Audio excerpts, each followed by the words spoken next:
What's up, people? It's Airsoft Special Ops again. Your boy Langy, 107 or so for those of you who know me by that. So today I kind of wanted to do a jam-packed one. So we're going to have lots of little snippets of videos, keep it locked. I'm going to try and do a few things today. So what we're going to do is I found what the problem was with my Vorsk EU18. This bad boy, it wasn't actually the gun that was the problem. Like, I had a proper look through it and checked everything over and everything, and I found that it actually wasn't what I thought it was, which was the slide. It turns out it's actually something else. Also another thing, so yeah, it turns out what it actually was the BBs inside the mag. They were, I don't know if you can see them, like they're pretty old BBs, and some of them are like I don't know if it's showing you, like you can see the tip on some of them where they're like meant to be exploding bullets. It turns out I shouldn't have used those, because after a certain amount of time, it turns out what happens is they almost like melt, the plastic sub melt, so they become like sticky, so they stick to each other, which makes it difficult for the loader to do what it's meant to be doing, the spring loader to do what it's meant to be doing, because obviously they're stuck together, so it's like hard to separate it and put it up into the chamber ready to shoot.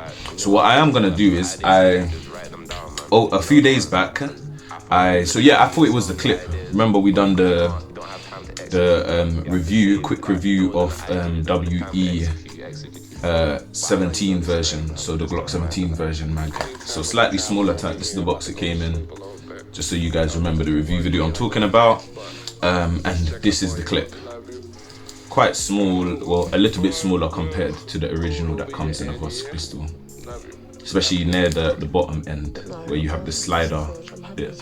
But yeah, so what I'm gonna basically do is empty these two mags, because I purchased some new gas and some new BBs. So I went for Vorsk own brand, I believe they're 2.0s, and 3600 pieces, so it's more than enough. More than enough for me to get the job done. Triple polish for enhanced flight, so that's really good. And they're made into one. So, and I'm not actually selling any products, I'm just showing you the stuff that we'll be using today. And I managed to grab some gas. I believe it's 175 PSI V6 from the Vorsk collection. Low temperature consistency, so I believe this should be able to be shot in the colder environments, because I was more looking for something that I don't have the problem, such as how do you want to explain it, like I used green gas in my last game. I went, like my boy invited me to Splatoon, so I went with him. And I noticed that green gas for me, because the environment outside was really cold, as the gun heated up, what would happen is it's like it was over releasing gas, like there was almost a leak in the clip or something, which kind of left me in a position where I was just like, maybe I should try another type of gas. And later on that day, I think he also had red gas on him, so I had put red gas in the clips on the second game, and I noticed that the clips just were working beautifully. Like for handguns to be working that beautiful in cold weather, yeah, especially gassed ones, trust me, like it was. So yeah, I basically went for that instead. So yeah, and I got them as a package, so maybe that's something for you guys to look into. Follow me if you want me to send you the link. So yeah, we're gonna start there. Also, I managed to grab a speed loader, so I'm gonna probably film a short video on that. Just quick review, let you guys know how I feel about it, whether I'm planning to upgrade or I plan to keep that one for the moment.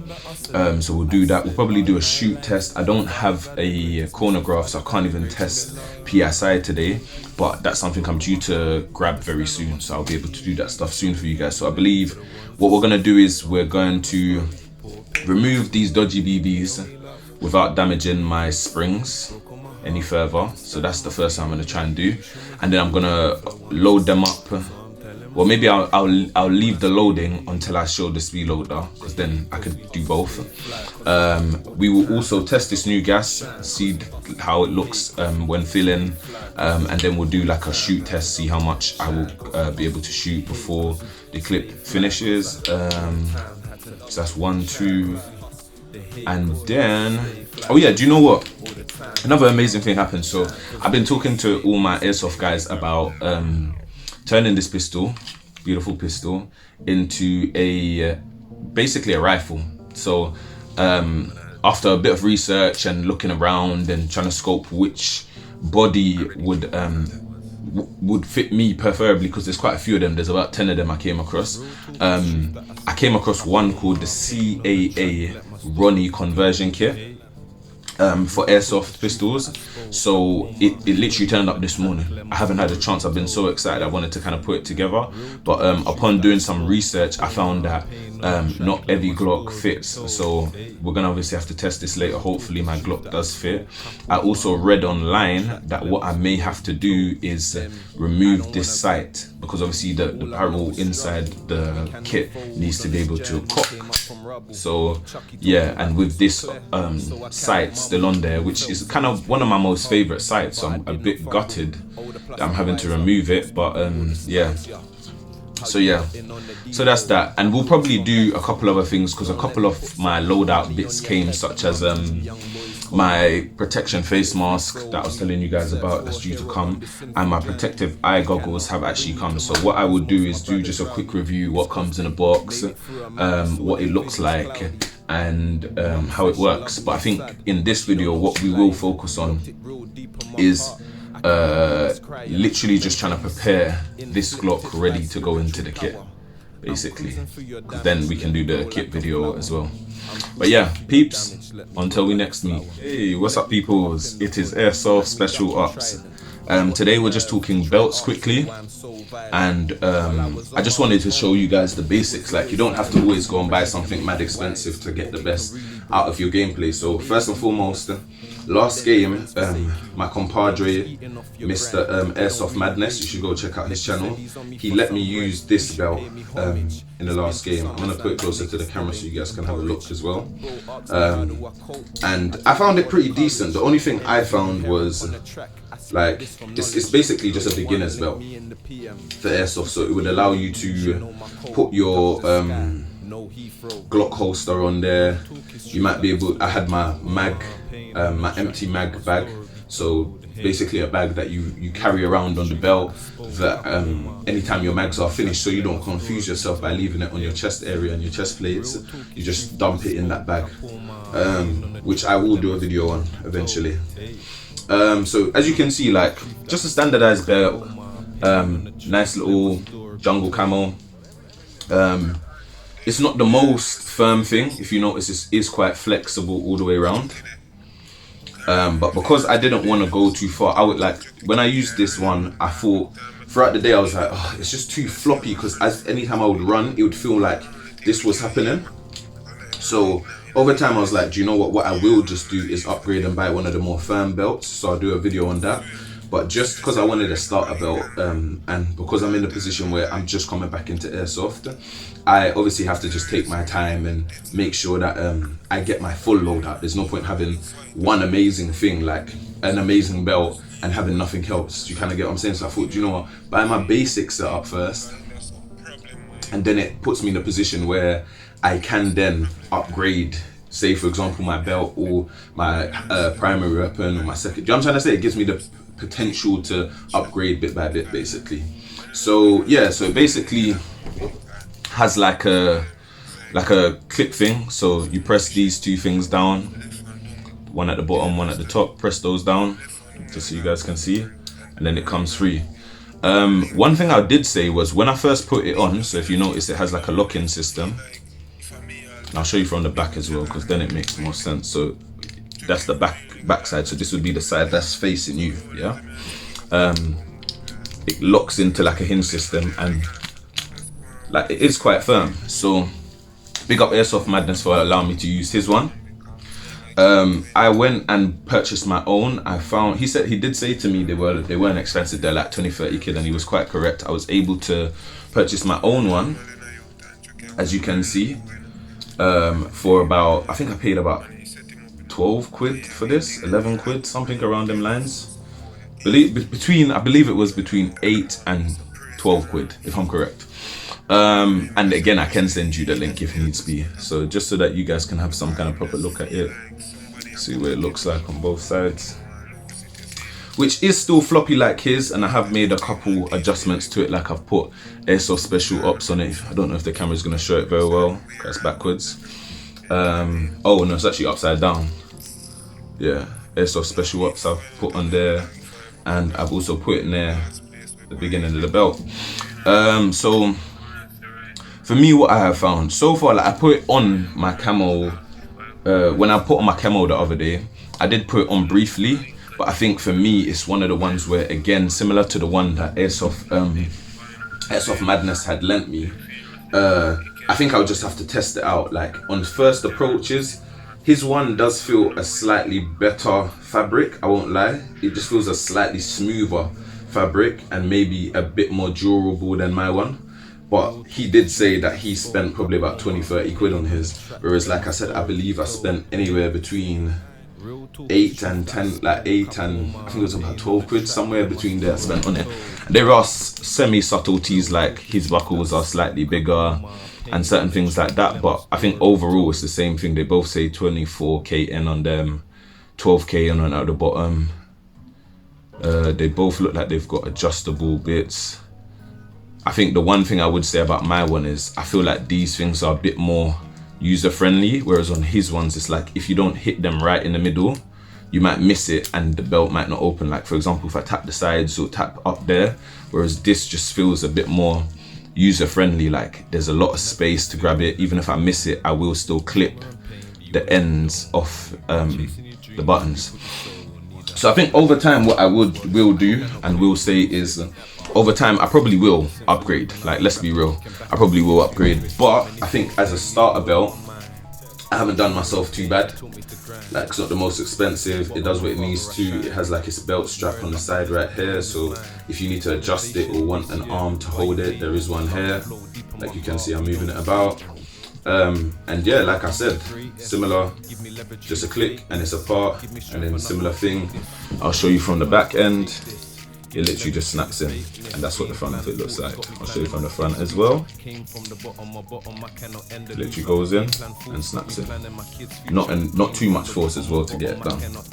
So yeah, defo ensure you have a belt, because you're gonna need these things for carrying around extra mags, holstering your gun, if you like to holster on the waist. What else did I have? Like I said, I had my mag dump bag on there. What else? I saw people literally holstering handguns and pistols basically on them, but not like with the standard holster, like how would you call it, like customized holsters, which I found very interesting. I saw people carrying mags on them. Like you can, literally it's up to you, innit? Like you can set these things up however you want. I saw people carrying grenades in them. What? I saw certain people carrying speed loaders on them. So you get it, use it to your benefit. It's kind of where I thought, let me get a basic one because it's not the main bit of my loadout. However, it is a part of my loadout that I found handy that day, so that's why I went and got my own one so I could give Airsoft Madness his one back. But yeah, boom. That's belts for ya. Tactical belts. That's the actual name for them. Also, I did want to just add one more thing to the tactical belt video. Now, it's because I actually forgot to talk about this. So, if you look at this thing right here, it basically is the thing that hugs your belt. So you see, like you'd put your belt through here, and then it would hold it. But I'm not sure if you can see, any kind of movement will just release it, kind of thing. And I weren't pulling very hard, which was what I found on the day. Everything, no matter how far, like let's say I put it, I'll show you properly. Say I put it even round here on the belt, so I'm basically halfway through the belt, you know, and wrap it there and tuck it under there. Any sort of movement, like look, it's loose again. Part of the reason why I bought a slightly cheaper belt was because of this. If you notice, the one that's on there isn't plastic like the other one. It's actually the same color, just so you guys can see. And even if I'll show you something. I found this very interesting when I was watching review videos myself. It's why I went for this one.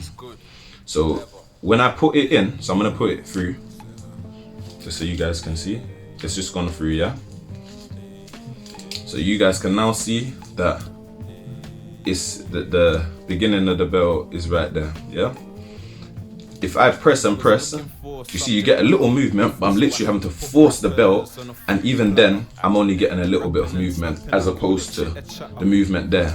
You might think that's not really relevant, but when you're running around on the field all day and you have a gun strapped to your chest, then you've got one on your hip, and then you've got all this extra weight that you're carrying, the last thing you want to be doing, trust me, is adjusting your pants every 20 minutes. And for me, it was very annoying because it was more like every 10 minutes. Anytime there was heavy running, where I had the mag dumper thing on there, and eventually it would get filled with mags. Imagine all that weight, tugging. It just kept on opening, which defeated the objective of having a belt, for me at least, on the day, because it kind of just felt like,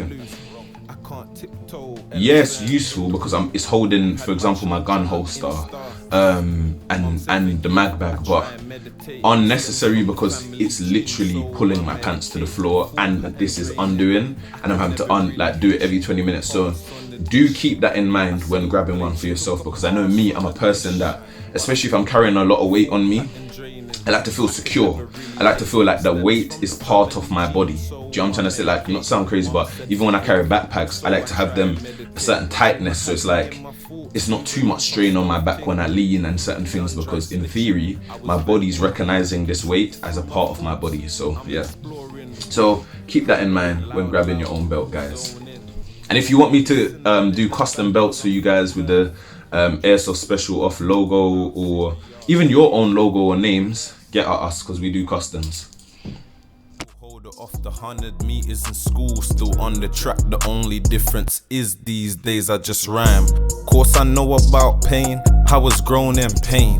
That taught me about strain, plus it built up my brain. Hustling, pure struggling, so work rate goes in. She questioned curiously about my figure, baby I don't go gym. I switched my stance, check me hood, claim I'm acting different. I kept on wishing, haters in the can just still bitching. Business partners and new deals, I stay pitching. Try draw me out, you drew yourself, nigga, I stay spliffing. Try box me and I'm boxed out like Rare Griffin. Family trauma, I let go. On my song drifting, too lit to. You can't phone me if it ain't commas. AMs, conspiracies, tell them free my